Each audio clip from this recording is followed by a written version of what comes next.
D4VD quick update. Early morning. Get up and get to it. Get up and get to it, baby.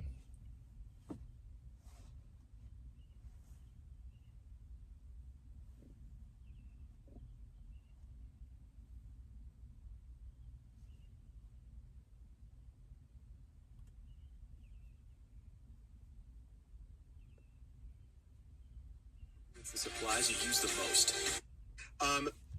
Now I've got a timeline. So in November, which is September, well, at least a little more than 2 months after, actually 2.5 months, we contacted a source connected to the medical examiner. And what we were told was that they could not determine the cause of death, and they may never be able to determine cause of death. In December, that's when they ruled it a homicide. So we now know the time frame. So we're told 2.5 months after her body's discovered that they haven't determined it and may never. And then that young lady died a brutal death. Horrible. Imagine how hot it in LA, Texas, the heat. She was trapped inside of a trunk for a couple months. Man, her body went through so much to where they can't even tell how she lost her life. It's crazy. Next month, they call it a homicide definitively, but the support for that is qualified with the word may. And I found that interesting, but I think that, the defense is going to just grill the medical examiner and the police department and ask, what changed? Why did you have such trouble for 2.5 months? And then a month later, you call it a homicide, but you can't definitively say she was stabbed. So well, where in the timeline was it when you reported specifically LAPD said we're not even sure a crime was committed? I mean, that was a position of the LAPD early on. So what they mean? They don't know if a crime was even committed. What she do? Climb in the trunk herself and close it? Come on, man.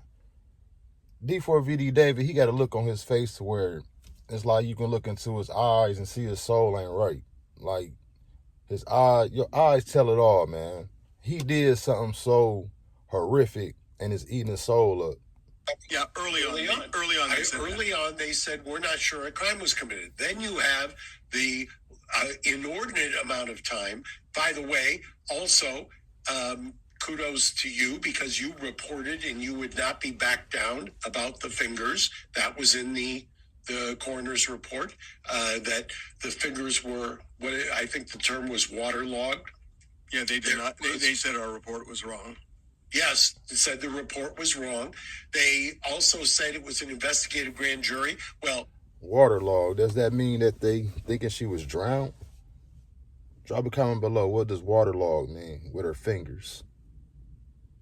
They stood up in court, they, meaning Beth, stood up in court and said, not one, not two, 3 grand juries has seen evidence in this case. So all of you people who kept saying investigative grand juries, sorry to tell you that was not, I told you in real time that was nonsense. It's still nonsense. And it will continue to be nonsense, as you will see as this case unfolds. Number 3, the idea that they found and they announced not once, not twice, but 3 times in court, child porn. What was the purpose of the child porn? He's not charged with that. They announced wiretaps. They announced child porn. There was a singular purpose to that. Can you guess what that was? Dirtying him up. Of course. Because they're trying to push back because the defense did not waive time. The defense said, we're ready. Get your ducks in order. And who, by the way, as we discussed last week, who was it that's trying to garner more time right now? It's not the defense. It's the prosecution. Yeah, because... So the defense basically saying, let's go, run it. Let's get this started right now. That's how I'm taking it. let's get this trial started right now, because the evidence that y'all do have is not really pointing towards my client. They thinking that they could start trial and maybe get a dismissal because of what? Not enough evidence? Help me out here. If they would have gone to the grand jury and gotten an indictment, there would be no preliminary hearing. So given that they had 3 grand juries, why didn't they just go that route rather than doing what they did, to arrest him and then charge? Go. 1, 0. Him? So this part is pure speculation. I don't think let me break this up. It's not pure speculation. Nobody has definitively given an explanation for this because, as I told you last episode, the LAPD called the DA's bluff. I don't care what the DA says about them being in lockstep. That's nonsense. Yeah, they quadrupled down on me on that and said you were wrong. Correct. And they've only got one problem. If that was wrong, what was the explanation? Remember, you and I talked offline about what is the legal strategy for having the LAPD arrest somebody without a warrant or without a criminal complaint or an indictment. I'm sorry for interrupting, but I asked that 3 times and they would not tell me. Of course. Go on. Because there isn't, it's so ludicrous on its face that they just say it enough to think that people are going to just unflinchingly accept it. Oh, they're in lockstep. We always do this. They don't always do this. They don't arrest people on a Thursday after an 8-month investigation without a complaint and without an indictment. Unheard of. And it was LAPD pushing back and calling the DA's bluff in this case, which is also why they never asked for an indictment. And they had not 1, but 2, but 3 grand juries, which they could have done. And as everybody knows, the old saw, you can get a grand jury to indict anybody. They weren't ready. LAPD called their bluff.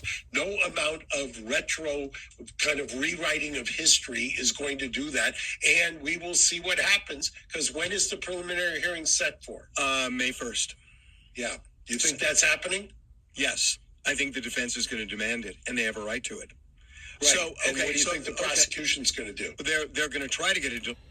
D4VD, they hoping that they can get in there and the prosecution still has no hard, concrete evidence pointing towards him.